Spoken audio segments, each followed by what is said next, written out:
నమస్కారం N3 news కి స్వాగతం. నేను స్వాతి. ముందుగా ముఖ్యాంశాలు. మంత్రి నారాయణ ఎమ్మెల్యే కోటమిరెడ్డిలపై వైసీపీ నేతలు సెటైర్లు. శ్రీధర్ రెడ్డికి వెన్నతో పెట్టిన విద్య అని వ్యాఖ్య. నెల్లూరు జిల్లా సంఘంలో విషాదం. చేపల చెరువులో పడి ఏడాదిన్నర చిన్నారి మృతి. బోరున విలపిస్తున్న కుటుంబ సభ్యులు.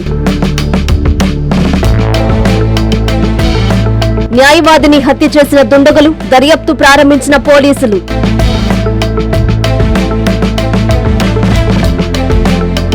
కలిగిరిలో భారీ ఈదురుగాలులతో కూడిన వర్షం. నేల కొరిగిన భారీ వృక్షాలు. రాకపోకలకు తీవ్ర అంతరాయం.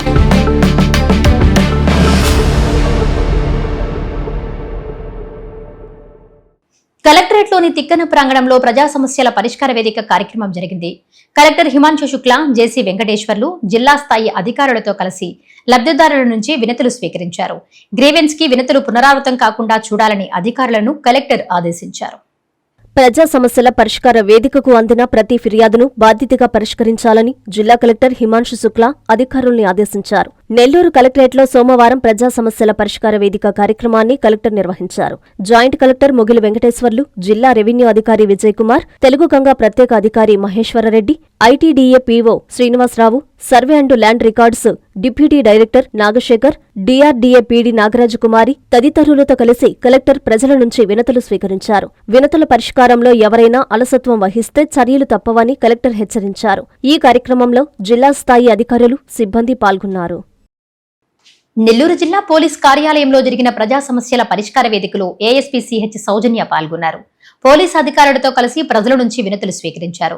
ప్రజా ఫిర్యాదుల పట్ల అలసత్వం వహిస్తే ఊరుకోనని సిబ్బందిని హెచ్చరించారు ఏఎస్పీ. ప్రజా సమస్యల పరిష్కార వేదికకు వచ్చే ప్రతి అర్జీని క్షుణ్ణంగా పరిశీలించి బాధితులకి త్వరితగతిన న్యాయం జరిగేలా చూడాలని ఏఎస్పీ సిహెచ్ సౌజన్య ఆదేశించారు. నెల్లూరు జిల్లా పోలీసు కార్యాలయంలో ప్రజా ఫిర్యాదుల పరిష్కార వేదికలో ఆమె పాల్గొన్నారు. పోలీసు అధికారులతో కలిసి బాధితుల నుంచి వినతులు స్వీకరించారు. స్వయంగా బాధితులతో మాట్లాడి సమస్యలను అడిగి తెలుసుకున్నారు. పలువురు బాధితులు మీరు మాకు న్యాయం చెయ్యాలంటూ తమ గోడును వెళ్లబోసుకున్నారు. ప్రతి అర్జీని క్షుణ్ణంగా పరిశీలించి న్యాయం చేస్తామని ఆమె హామీ ఇచ్చారు. ప్రజా ఫిర్యాదుల పట్ల అలసత్వం ఉండరాదని, ప్రజలతో జవాబుదారీగా వ్యవహరించి పిటిషన్లను పరిష్కరించాలని అధికారుల్ని ఆదేశించారు. ఈ కార్యక్రమంలో పోలీసు అధికారులు, సిబ్బంది పాల్గొన్నారు. మంత్రి నారాయణ ఎమ్మెల్యే కోటమిరెడ్డిలపై వైసీపీ నేతలు సెట్టర్లు వేశారు. కోటమిరెడ్డిది మాస్టర్ బ్రెయిన్ అని, నారాయణ మునిగిపోతాడని సంచలన కామెంట్స్ చేశారు. నెల్లూరులోని వైసీపీ కార్యాలయంలో వారు మీడియాతో మాట్లాడారు. ఈ రోజు నెల్లూరు జిల్లాకు వచ్చి 54 డివిజన్లని 72 డివిజన్లకు మార్చారు. ఈ మార్చడంలో వీళ్ళిద్దరు ఉద్దండలు నారాయణ గారితో పాటు రూరల్ ఎమ్మెల్యే కోటమిరెడ్డి శ్రీధర్ రెడ్డి గారు. శ్రీధర్ రెడ్డి గారికి వెనతో పెట్టినటువంటి విద్య, ఇటువంటివన్నీ మార్చడం, దీన్ని అటు ఇటు చేయడం. గతంలో కూడా ఆయన ఏమి రాజకీయాలు లేకముందు కూడా గతంలో ఉన్నటువంటి పాలకులు సూచనలు, సలహాలు ఇచ్చినటువంటి వ్యక్తి. కాబట్టి ఏ విధంగా మార్చాలా, ఏ విధంగా మోసం చేయాలా, ఏ విధంగా మనం పరం చేసుకోవాలనేటువంటి దాంట్లో ఆయన లేదా నారాయణకి అంత తెలివితేటలు ఉన్నాయని నేను అనుకోను. కానీ నారాయణ మీద ఆధారపడేటువంటి వ్యక్తులు ఉన్నారు. రేపు వాళ్ళే నారాయణ ముంచబోతారో. ఆ నారాయణ ముంచడంలో ప్రథమ కర్తవ్యం ఏంటంటే ఈరోజు మొట్టమొదటిగా కార్పొరేషన్లకు సంబంధించినటువంటి దాంట్లో విభజించారు. కాబట్టి వీళ్ళిద్దరు, ఆయన మాస్టర్ బ్రెయిన్, ఈయన టీచర్ బ్రెయిన్, ఈ రెండు కలిపి ఏం చేశాయంటే నెల్లూరు జిల్లాను ముక్కలు చెక్కలుగా చేసి పరిపాలనను పూర్తిగా భ్రష్టు పట్టించేటువంటి పరిస్థితి దిగజారిపోయాయి. మేము మిమ్మల్ని అడిగేది, ఎక్కడన్నా వికేంద్రీకరణ అనేటువంటిది జరిగేటప్పుడు ఈరోజు మీరు 18 స్థానాలు తీసుకురావాలనుకున్నారు. 54లో మరొక 18 కలపాలనుకున్నారు. 54లో 18 కలిపితే ఎంత? ఒక్కొక్క 3 స్థానాలకు సంబంధించి ఒక స్థానం అభివృద్ధి, ఒక స్థానం పెరుగుతుంది. సరే, ఏ లెక్కలైనా సరే, బహుశా అంతకుముందు 54 9 అత్యొచ్చ సంఖ్య అనుకున్నాను. ఇప్పుడు నారాయణ 72 అయితే 9 వస్తుంది అనుకున్నాను, మాకు తెలియదు. కానీ 72 చేశాడు. చేసినటువంటి వాడు ఈరోజు 3 డివిజన్లను క్లస్టర్గా పెట్టి 18 క్లస్టర్లు చేసి, ఆ 18 క్లస్టర్లో ఒక్కొక్క దానికి ఒక్కొక్కటి యాడ్ చేయాలా? ఏదన్నా గతంలో ఏదన్నా పొరపాట్లు జరిగి జనాభా ప్రాతిపదికలో ఏదన్నా తేడాలంటే వాటిని చేయాలి. ఈరోజు ఒక పక్క జరుగుతూ ఉంటే, ఒక పక్క కొలగణన జరుగుతుంటే, ఒక పక్క జనాభా లెక్కలన్నీ పూర్తి అయ్యేటువంటి పరిస్థితుల్లో మీరు ఎందుకు ఇంత ఆదుర్దాగా దీనికి సంబంధించినటువంటి డీలిమిటేషన్ ప్రక్రియ పూర్తి చేశారు అని అంటే, అవన్నీ వచ్చిన తర్వాత మిమ్మల్ని తప్పుపడతారు. కాబట్టి మీరు దాని ప్రకారం చేయాలంటే మీకు ఇబ్బందులు ఉన్నాయి. కాబట్టి ఏదో ఒక విధంగా ఈరోజు చేసి కూర్చోవడం జరిగింది. మేము మమ్మల్ని స్పష్టంగా అడుగుతున్నాం, ఈరోజు మీరు తీసినటువంటి దాంట్లో జనాభాను పాటించారా? రాజ్యాంగం ఏం చెప్తుంది? మహనీయుడు బిఆర్ అంబేద్కర్ గారు రచించినటువంటి రాజ్యాంగం సమానమైనటువంటి జనాభాకు సమానమైనటువంటి ప్రాతినిధ్యం ఉండాలా అని చెప్పి, అది ఏ స్థాయిలోనా సరే, వార్డు స్థాయి దగ్గర నుంచి, సర్పంచ్ స్థాయి దగ్గర నుంచి, ఈరోజు కార్పొరేషన్లో ఉన్నటువంటి డివిజన్ స్థాయి దగ్గర నుంచి మేయర్ దాకా అదే రకమైనటువంటి సూత్రాలు. మీరు వాటికి తిరోధకాలు ఇచ్చి ఒక దగ్గర అత్యధిక జనాభాను పెడితే, ఒక దగ్గర జనాభా లేకుండా డివిజన్ చేస్తుంది. అంటే దాని అర్థమైంది, మీకు బలం ఉన్న దగ్గరేమో చిన్న స్థాయి డివిజన్ పెట్టుకున్నారు, మీకు బలం లేని దగ్గరేమో మీకు బలం ఉన్నటువంటి డివిజన్లన్నీ కలుపుకొని దాని ప్రకారం విభజించారు. దాని ఉద్దేశం ఏంది, గెలిపే పరమావధి తప్ప ప్రజా అభివృద్ధి సంక్షేమం అనేటువంటిది మీకు పట్టేటువంటి పరిస్థితి లేదు. కాబట్టి సమాన జనాభా ఉండాలి, సమాన జనాభాకు ప్రాతినిధ్యం వహించాలనేటువంటి దానికి ఈరోజు మీరు తెలియదు ఇచ్చారు. ఇక చూస్తే భౌగోళిక పరిస్థితులు ఎంత దారుణంగా ఉన్నాయి. అసలు నారాయణకి అయితే తెలియదు, ఏ పక్క ఏ మూల ఏముందో కూడా తెలియదు. కుర్రాలముడు సంగవాడుందో తిరిగిపోయా, కనుపర్తిపాటు అంటే ఏందో తిరిగిపోయా, ఆయన తీసుకొచ్చి పెడితే ఈరోజు పెన్నా నదికి అవతల కొంత యువతల కొంత, వాళ్ళే తిరిగి రావాలా, దాటి రావాలా, లేకపోతే హైవే తిరిగి రావాలన్నా, ఏదైనా సమస్య వస్తే చెప్పుకోవాలంటే ఏ విధంగా రావాలా? జాతీయ రహదారికి అవతల పక్క కొంత, జాతీయ రహదారికి అవతల పక్క కొంత, ప్రతి దగ్గర ఉన్న ఫ్లైఓవర్ కడతావా? ఇప్పుడు చెట్లు నాటినట్ట చల్లంగా ఉండాలని చెప్పి చెట్లు నాటి కుమ్మేసినట్టు రేపు ఏదైనా ఫ్లైఓవర్ పథకం ఏమన్నా ఉందా? లేకపోతే ఏమన్నా అక్కడ కట్టినట్టుగా ఏమన్నా మెడ్రాస్లో మౌంట్ రోడ్ దాటడానికి వేస్తారు చూడు బ్రిడ్జ్లు, అంటే ఏమన్నా హైవేకి ఏమన్నా బ్రిడ్జ్ చేస్తావా? ఏదో ఒక ఆలోచన ఉండాలి కదా. లేకపోతే హైవేకి ఈ పక్క హైవేకి అవతల పక్క వస్తే ఆ మధ్య దాటి వాళ్ళందరూ పడిపోతారు పాపం. ముసలోడు గిసులోడు పెన్షన్కి రావాలన్నా, దేవికి రావాలన్నా అది దాటి రావాలంటే. నెల్లూరు రూరల్ నియోజకవర్గంలో పలు అభివృద్ధి పనులను టీడీపీ రాష్ట్ర అధికార ప్రతినిధి కోటమిరెడ్డి గిరిధర్ రెడ్డి ప్రారంభించారు. నియోజకవర్గ అభివృద్ధే లక్ష్యంగా పనిచేస్తున్నామన్నారు గిరిధర్ రెడ్డి. మండలంలో ఇంకా ఏమైనా అభివృద్ధి పనులు ఉంటే రాబోయే రోజుల్లో చేస్తామని హామీ ఇచ్చారు. నెల్లూరు రూరల్ నియోజకవర్గ అభివృద్ధి మా లక్ష్యమని తెలుగుదేశం పార్టీ రాష్ట్ర అధికార ప్రతినిధి కోటంరెడ్డి గిరిధర్ రెడ్డి పేర్కొన్నారు. నెల్లూరు రూరల్ నియోజకవర్గ పరిధిలోని కొండ్లపూడి, దేవరపాలెం గ్రామాలలో 55 లక్షల రూపాయలు అభివృద్ధి పనుల ప్రారంభోత్సవ కార్యక్రమాలు జరిగాయి. ఈ కార్యక్రమానికి ముఖ్య అతిథిగా కోటంరెడ్డి విచ్చేశారు. గ్రామానికి విచ్చేసిన ఆయనకి నాయకులు, కార్యకర్తలు, ప్రజలు ఘనస్వాగతం పలికారు. ఈ సందర్భంగా ఆయన మండల ప్రజా పరిషత్ అధ్యక్షులు Budida Vijay Kumar, Gundlapalem PACS society chairman Pamujula Pradeep, Sri Vedagiri Lakshmi Narasimha Swamy Devasthanam chairman Indupuru అచ్యుతరెడ్డిలతో కలిసి అభివృద్ధి పనులను ప్రారంభించారు. అనంతరం గిరిధర్ రెడ్డి మీడియాతో మాట్లాడుతూ నెల్లూరు రూరల్ మండలంలో పంచాయతీరాజ్ శాఖ ద్వారా 19,70,00,000 రూపాయలతో అభివృద్ధి పనులు చేపట్టామన్నారు. కూటమి ప్రభుత్వం అధికారంలోకి వచ్చినప్పటి నుండి కొండ్లపూడి గ్రామ అభివృద్ధికి 3,30,00,000 నిధులు, దేవరపాలెం గ్రామ అభివృద్ధికి 2 కోట్ల నిధులు కేటాయించామని చెప్పారు. ఈ కార్యక్రమంలో కూటమి శ్రేణులు, గ్రామస్తులు పాల్గొన్నారు. ఈ రోజు ఏదైతే మనం ప్రారంభోత్సవాలు చేసుకున్నామో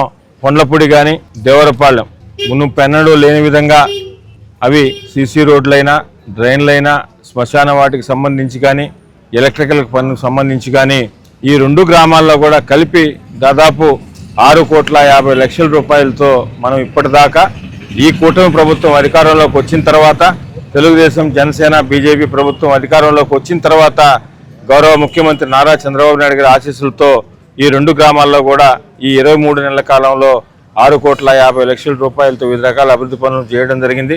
ఇంకా కూడా ఏదైనా ఉన్నా కూడా స్థానిక గ్రామ పెద్దలు, పార్టీ నాయకులు సలహాలు, సూచన మేరకు తప్పకుండా రాబో రోజుల్లో అవి కూడా చేస్తామని తెలియజేస్తూ డీసీపల్లి పొగాకు బోర్డులో రైతులు ఆందోళనకు దిగారు. కేంద్ర, రాష్ట్ర ప్రభుత్వాలు వెంటనే స్పందించి రైతులకు నష్టపరిహారం చెల్లించాలని వారు డిమాండ్ చేశారు. నెల్లూరు జిల్లా మరిపాడు మండలం డీసీపల్లి పొగాకు బోర్డులో రైతులు ఆందోళన వ్యక్తం చేశారు. పొగాకు కొనుగోళ్లు నెమ్మదిగా సాగుతున్నాయని వెంటనే వేగవంతం చేయాలని డిమాండ్ చేశారు. గత ఏడాది కిలో పొగాకు ధర 280 ఉండగా ఈ ఏడాది 250 రూపాయలతో కొనుగోళ్లు ప్రారంభించారని రైతులు తెలిపారు. రోజుకు కేవలం 100 నుంచి 150 బేళ్లు మాత్రమే కొనుగోలు చేస్తున్నారని ఆవేదన వ్యక్తం చేశారు. ఆలస్యం కారణంగా పొగాకు నాణ్యత తగ్గి భారీ నష్టాలు వస్తున్నాయని అన్నారు. ఇప్పటికే ముఖ్యమంత్రి నారా చంద్రబాబు నాయుడు, కేంద్ర మంత్రులకు వినతిపత్రాలు అందజేశామని తెలిపారు. కేంద్ర, రాష్ట్ర ప్రభుత్వాలు రైతులకు నష్టపరిహారం ప్రకటించి కొనుగోలు వేగవంతం చేయాలని డిమాండ్ చేశారు. ఈ కార్యక్రమంలో రైతు సంఘం నాయకులు పాల్గొన్నారు. ఎప్పుడైనా సోమవారం రోజు ప్యాసింగ్ జరిగే దానికోసం ఆదివారం సెలవు ఉంటుంది కాబట్టి 9:30కు ఆ ప్రాంతంలో ప్లాట్ఫారం బిగిన్ చేసి 11 గంటలు 12 గంటల దగ్గర జరుగుద్ది ఎక్కువ వచ్చినప్పుడు. కానీ తక్కువ చెక్కులు వచ్చిన కూడా కనీసం 10:30 దాకా జరుగుద్ది. కానీ ఈరోజు మనం రైతులకి సమావేశానికి పిలిపించారుగా, మన రైతుల్ని అనైక్యతగా తగ్గించేదానికోసం వాళ్ళు 8 గంటలకే ఈరోజు ప్లాట్ఫారం బిగిన్ చేసి 8:45, 9 లోపల వాళ్ళు పంపించి ఏర్పాటు చేయడం జరిగింది. అది కూడా చాలా బాధాకరమైన విషయం. అయినా కూడా రైతులు స్పందించి మన కార్యక్రమంలో పాల్గొన్నారు. మన సమావేశాన్ని జయప్రదం చేశారు. ప్రధానంగా సమావేశం డిమాండ్లు ఏంటంటే, కేంద్ర రాష్ట్ర ప్రభుత్వాలు కలగజేసుకొని రైతాంగానికి ఒక క్వింటాలకు ఫస్ట్ క్వాలిటీకి 35,000 రూపాయలు తక్కువ లేకుండా ఇవ్వాలని, అదే రకంలో సగటు ధర కనీసం 25,000 రూపాయలకు తక్కువ లేకుండా ఇవ్వాలనేది రాష్ట్ర స్థాయిలో డిమాండ్గా ఉంది. దానికి రాష్ట్ర, కేంద్ర ప్రభుత్వాలు ధరల స్థిరీకరణ నిధిని ఏర్పాటు చేసి కొన్ని సంవత్సరాల నాడు కొంత అనుభవంలో జరిగింది. ఆ రకంగానే బోర్డు కలగజేసుకొని ఆ రకంగా కొనుగోలు చేయాల్సిన అవసరం ఎంతైనా ఉంది. కందుకూరులో పొగాకు రైతులు ఆందోళనకు దిగారు. గిట్టుబాటు ధర కల్పించాలంటూ డిమాండ్ చేశారు. వైసీపీ నేతల ఆధ్వర్యంలో పొగాకు బేళ్లకు నిప్పంటించి నిరసన తెలియజేశారు.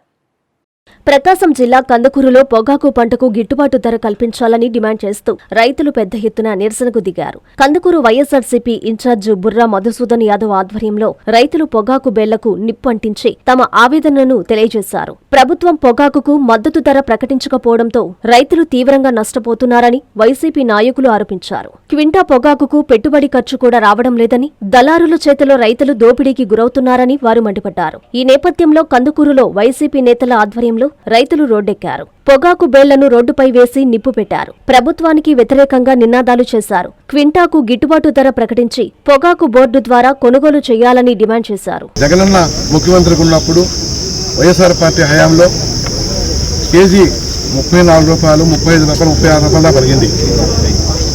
ఇప్పుడు చూస్తే హైయెస్ట్ 190 రూపాయలు. సేమ్ పొగాకు, సేమ్ కలరు, సేమ్ చూస్తే రైతుకి దగ్గర ఒక బ్యాడ్నికి 5 లక్షల రూపాయలు యావరేజ్గా నష్టం వచ్చే పరిస్థితి. ఒక బ్యాడ్నికి 10 బ్యాడ్లు వేసిన వాళ్ళకి 50 లక్షలు. ఈ విధంగా చూస్తూ పోతే గత సంవత్సరం రైతు ఆశపడ్డాడు. పోయిన సంవత్సరం ఒక సంవత్సరం పోతే పోయిందిలే, ఈ సంవత్సరం నాకు మంచి రోజు వచ్చిందని చెప్పి ఆలోచనతో మళ్ళీ పంట వేసాడు. ఇప్పుడు చూసి ఈ సంవత్సరం కూడా పోయిన సంవత్సరం కన్నా ఇంకా ఘోరం పరిస్థితుంది. ఇదేందయ్యా అని చెప్పేసి బోర్డు అధికారులు అడిగితే రకరకాల సాకులు చెప్తాను. ఇది కర్ణాటకలో ఇంకా ఉంది, అది అయిపోయిన తర్వాత ఏమన్నా ఆలోచన చేస్తామంటారని చెప్పి ఇంకో అడుగు ముందుకు వచ్చి ఇంకేం చెప్తా అంటే వారు జరిగింది, దానివల్ల ఎఫెక్ట్ చేయమని చెప్తున్నారు. మాకు అర్థమైంది ఏంటంటే రైతులతో మాట్లాడిన తర్వాత మాకు అర్థమైంది ఒకటే, ఏదో విధంగా బయర్స్ అందరూ కూడా ఒక వింగ్ వేసేసి కళ మాట్లాడుకొని ఒంగోలు కావచ్చు, ఇంకెక్కడ కావచ్చు, ఈ రేటు కన్నా ఎక్కువ పట్టకూడదు, ఈ క్వాలిటీకి ఈ రేటు, ఈ క్వాలిటీకి అని చెప్పేసి కలబలుపుకొని రింగ్ అయిపోయి రైతులకు అందరూ కూడా అన్యాయం చేస్తున్నారు.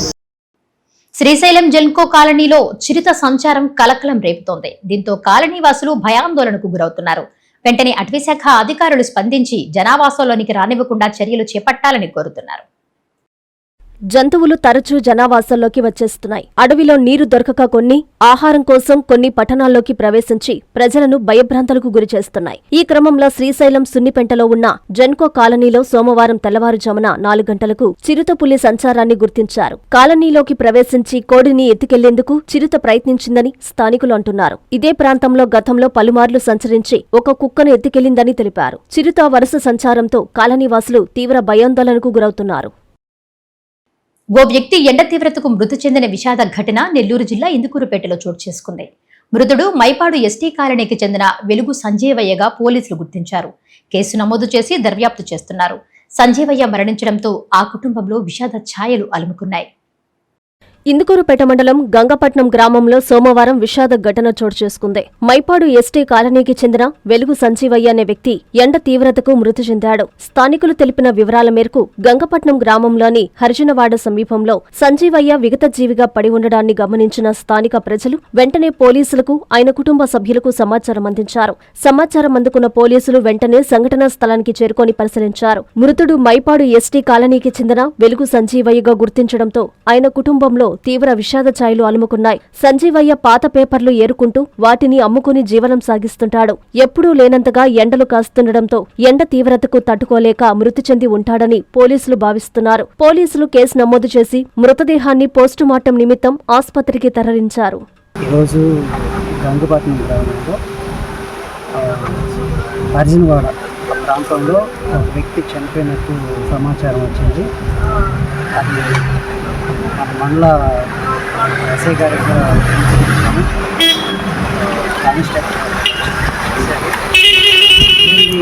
గంగపట్నం చనిపోయారు. ఇది మైపాడని తెలిసింది. ఆయన వాళ్ళ భార్య కూడా ఇక్కడ ఉంది. ఎవరిని మైపాడికి చేపల చెరువులో పడి 7.5 బాలుడు మృతి చెందిన విషాద ఘటన నెల్లూరు జిల్లా సంఘంలో చోటు చేసుకుంది. చిన్నారి మృతితో ఎస్టీ కాలనీలో విషాద ఛాయలు అలుముకున్నాయి. కుటుంబ సభ్యులు బోరున విలపిస్తున్నారు. సంగమండలం దువ్వూరు గ్రామంలోని ఎస్టీ కాలనీలో విషాద ఘటన చోటు చేసుకుంది. అభిలాష్ అనే ఏడాదిన్నర బాలుడు ప్రమాదవశాత్తు చేపల చెరువులో పడి మృతి చెందాడు. కుటుంబ సభ్యుల వివరాల ప్రకారం చిన్నారి ఇంటి వద్ద ఆడుకుంటూ ఉండగా పక్కనే ఉన్న చేపల చెరువులో ప్రమాదవశాత్తు జారిపడ్డాడు. కొంతసేపటి తర్వాత బాలుడు కనిపించకపోవడంతో తల్లిదండ్రులు ఆందోళనకు గురై గ్రామస్తులతో కలిసి గాలింపు చర్యలు చేపట్టారు. ఈ క్రమంలో ఇంటి సమీపంలోని చేపల గుంటలో బాలుడి మృతదేహం తేలియాడుతూ కనిపించింది. దీంతో కుటుంబ సభ్యులు కన్నీరు మున్నీరుగా వెలిపించారు. చిన్నారి మృతితో గ్రామంలో విషాద ఛాయలు అలుముకున్నాయి. మోటార్ బైక్ ని కారు ఢీకొట్టిన సంఘటన సంఘంలో చోటు చేసుకుంది. ఈ ప్రమాదంలో ఒకరు అక్కడికక్కడే మృతి చెందగా మరొకరు తీవ్ర గాయపడ్డారు. పోలీసులు కేసు నమోదు చేసుకుని దర్యాప్తు చేస్తున్నారు. నెల్లూరు జిల్లా సంగం కొరిమెర్ల రహదారిపై హోల్డన్ మలుపు వద్ద సోమవారం ఘోర రోడ్డు ప్రమాదం చోటు చేసుకుంది. నెల్లూరు నుండి చెన్నారెడ్డిపాలెం వైపు వెళుతున్న బైక్ ను హసనాపురం నుండి సంగం వైపు వస్తున్న కారు ఢీకొట్టింది. ఈ ప్రమాదంలో బైక్ పై ప్రయాణిస్తున్న వారిలో ఒకరు అక్కడికక్కడే మృతి చెందగా మరొకరికి తీవ్ర గాయాలు అయ్యాయి. ప్రమాదం జరిగిన వెంటనే స్థానికులు స్పందించి పోలీసులకు సమాచారం అందించారు. పోలీసులు ఘటనా స్థలానికి చేరుకుని క్షతగాత్రుడను చికిత్స నిమిత్తం ఆస్పత్రికి తరలించారు. మృతదేహాన్ని పోస్టుమార్టం నిమిత్తం ఆస్పత్రికి తరలించి కేసు నమోదు చేసి దర్యాప్తు చేపట్టారు. మృతుడు గాయాల పాలైన వ్యక్తి చెన్నారెడ్డిపాలెంకి చెందిన లక్ష్మయ్య వెంకటేశ్వర్ల రెడ్డిగా గుర్తించారు.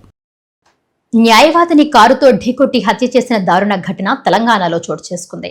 ఓ పథకం ప్రకారమే వక్ఫ్ బోర్డు తరపున న్యాయవాది కాజా మొహిద్దీన్ ను హతమార్చినట్లు పోలీసులు అనుమానిస్తున్నారు. ఘటనపై కేసు నమోదు చేసి దర్యాప్తు ప్రారంభించారు పోలీసులు.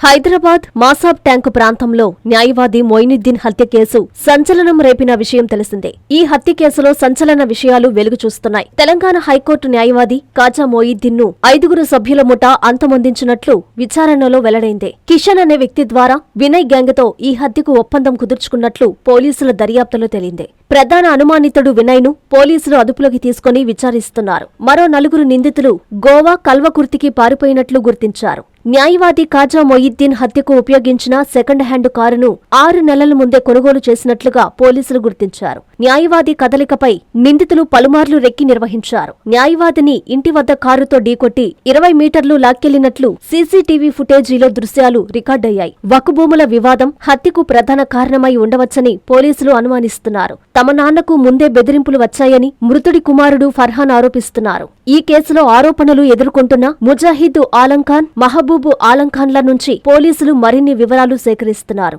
ఈ కేసును వివిధ కోణాల్లో పోలీసులు దర్యాప్తు చేస్తున్నారు.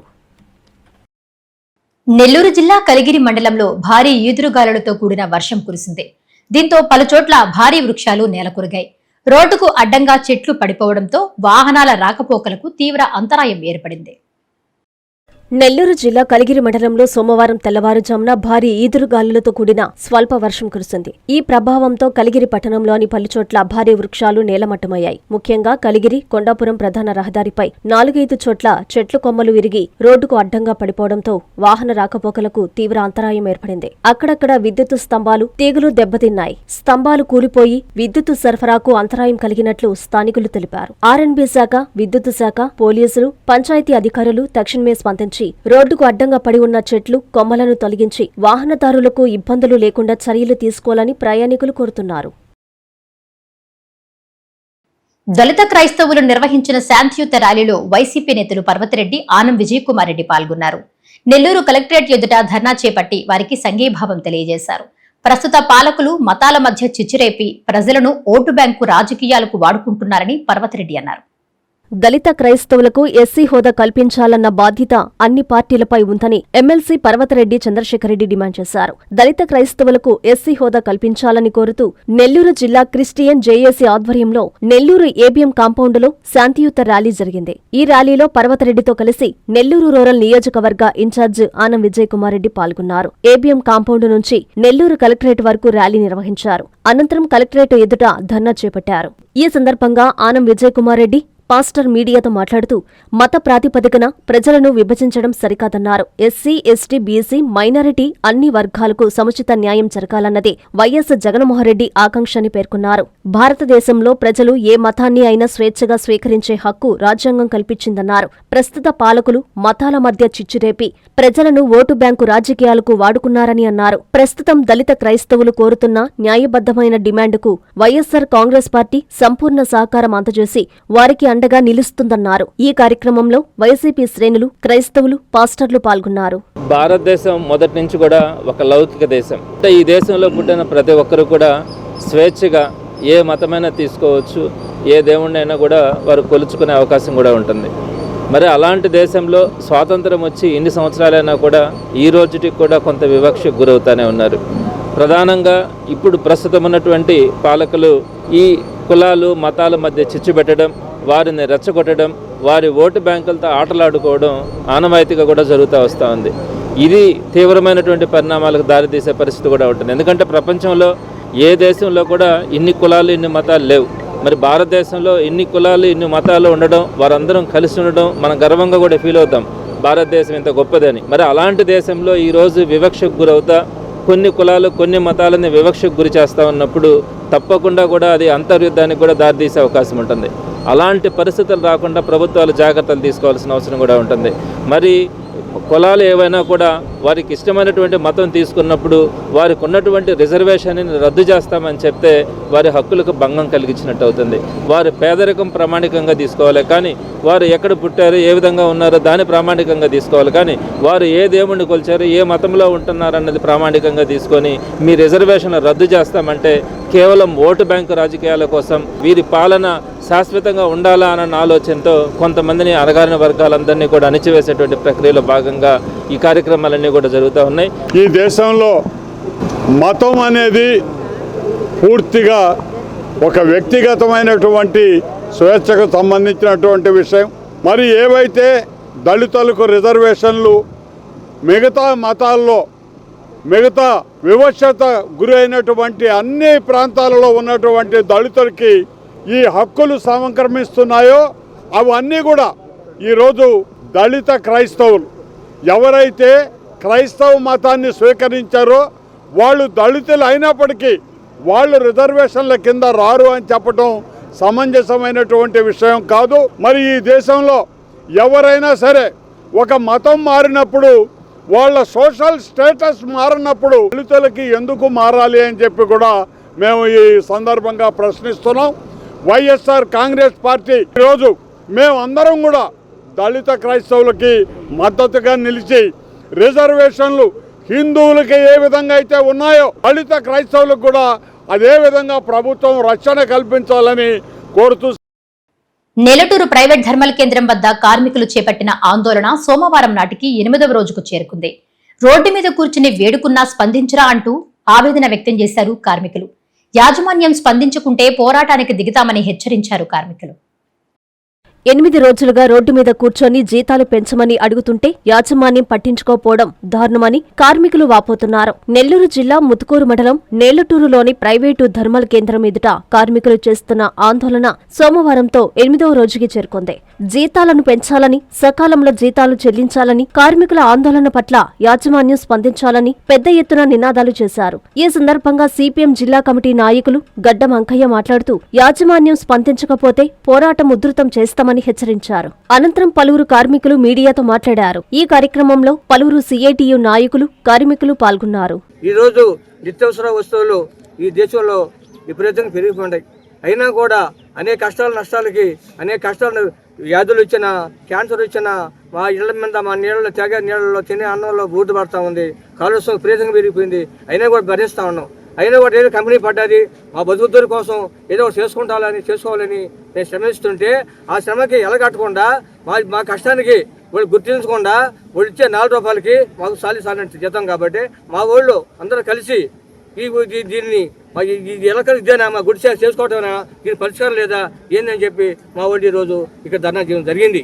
అందుకోసం ఏంటంటే మాకు 25,000 రూపాయలు ప్రతి ఒక్క ఆడ మనిషికి మగైన ఆడ మనిషి అని ఒకటే జీతం ఒకటే కూలి ఇవ్వాలి. కాబట్టి దీని మీద ఆందోళన చేస్తున్నారు మా వాళ్ళు. దీనికి యాజమాన్యం గుర్తించి మా కార్మికులు తగ్గట్టు మా శ్రమ తగ్గట్టు వాళ్ళు గుర్తించి మా డిమాండ్లు వాళ్ళు ఒప్పుకొని రావాల్సిందిగా కోరుకుంటున్నాము. అందుకోసం ఈ ఉద్యమాన్ని మా నిరంతరం కొనసాగుతాము. దీని ఎలాంటి కూడా మాకు లేదు. మాకు ఈ ఉద్యమాన్ని మాకు యాజమాన్యం వచ్చిందాకా యాజమాన్యం వచ్చి మా పరిష్కారం మా డిమాండ్ పరిష్కరించిందాక ఏ ఉద్యమాన్ని కొనసాగిస్తామని చెప్పి దీని కోసం సెలవు తీసుకున్నాం. జీపీఎల్ జిల్లా స్థాయి క్రికెట్ ప్రీమియర్ లీగ్ పోటీలను కావలి ఎమ్మెల్యే కావ్య కృష్ణారెడ్డి ప్రారంభించారు. యువత చెడు వ్యసనాలకు దూరంగా ఉండేందుకు ఇలాంటి పోటీలు ఎంతో దోహదపడతాయన్నారు కృష్ణారెడ్డి. నెల్లూరు జిల్లా అల్లూరు మండల కేంద్రంలోని గోడౌన్స్ మైదానంలో జీపీఎల్ జిల్లా స్థాయి క్రికెట్ ప్రీమియర్ లీగు ఎంతో ఉత్సాహంగా ప్రారంభమైంది. ఈ పోటీలను కావలి ఎమ్మెల్యే కావ్య కృష్ణారెడ్డి ప్రారంభించారు. జిల్లాలోని వివిధ ప్రాంతాల నుంచి మొత్తం 75 జట్లు ఈ పోటీల్లో పాల్గొంటున్నాయి. క్రికెట్ క్రీడాకారులను పరిచయం చేసుకున్న ఎమ్మెల్యే వారిని అభినందించారు. ఈ సందర్భంగా ఆయన మాట్లాడుతూ యువత క్రీడల్లో చురుగ్గా పాల్గొనడం అభినందనీయమన్నారు. క్రీడలు శారీరక దృఢత్వాన్ని పెంపొందించడమే కాకుండా క్రమశిక్షణ, ఆత్మవిశ్వాసం, నాయకత్వ లక్షణాలను పెంచుతాయని తెలిపారు. గ్రామీణ ప్రాంతాల్లో ఎన్నో ప్రతిభలు ఉన్నాయని, ఇలాంటి టోర్నమెంటులు వారికి తమ ప్రతిభను నిరూపించుకునే మంచి వేదికలుగా నిలుస్తాయని అన్నారు. ఈ కార్యక్రమంలో tournament organiser Anil, Alluru TDP మండల అధ్యక్షులు బండి శ్రీనివాసరెడ్డి, టౌన్ పార్టీ అధ్యక్షులు కృష్ణ చైతన్య, టీడీపీ నాయకులు మేడ కృష్ణారెడ్డి, రేబాల శంకర్రెడ్డి, మండల టీడీపీ అధ్యక్షుడు కావలి జగన్మోహన్, హరికృష్ణ యాదవ్, షేక్ నజీర్ బాషా, మేడ శ్రీనివాసరెడ్డి, పెనుబల్లి శ్రీనివాసరెడ్డి, యారాసి మురళి, చెముకుల చెంగయ్య, క్రీడాకారులు, యువత భారీగా పాల్గొన్నారు. విజయమో అపజయం కాదు, అపజయం పొందితే రేపటి విజయానికి నాంది పలుకుతుందన్న నమ్మకంతో ఉండాలి. విజయం సాధిస్తే ఇది ఇంతటితో ఆగదు, జీవితం ఇంకా ముందుకు పోవాలన్నటువంటి తలంపు ఉండాలి.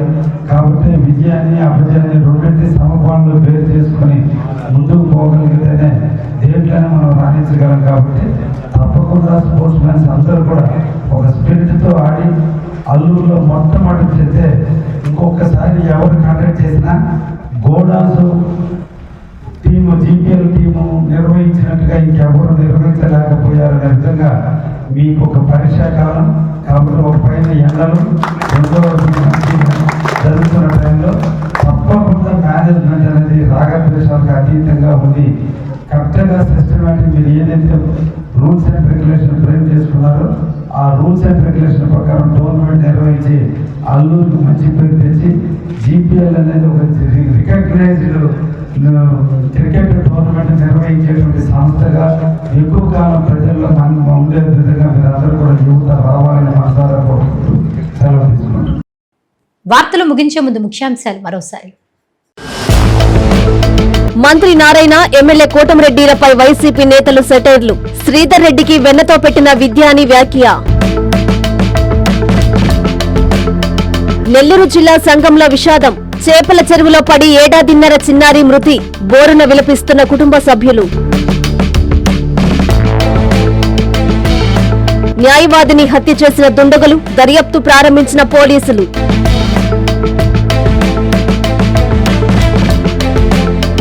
కలిగిరిలో భారీ ఈదురుగాలులతో కూడిన వర్షం. నేల కొరిగిన భారీ వృక్షాలు. రాకపోకలకు తీవ్ర అంతరాయం.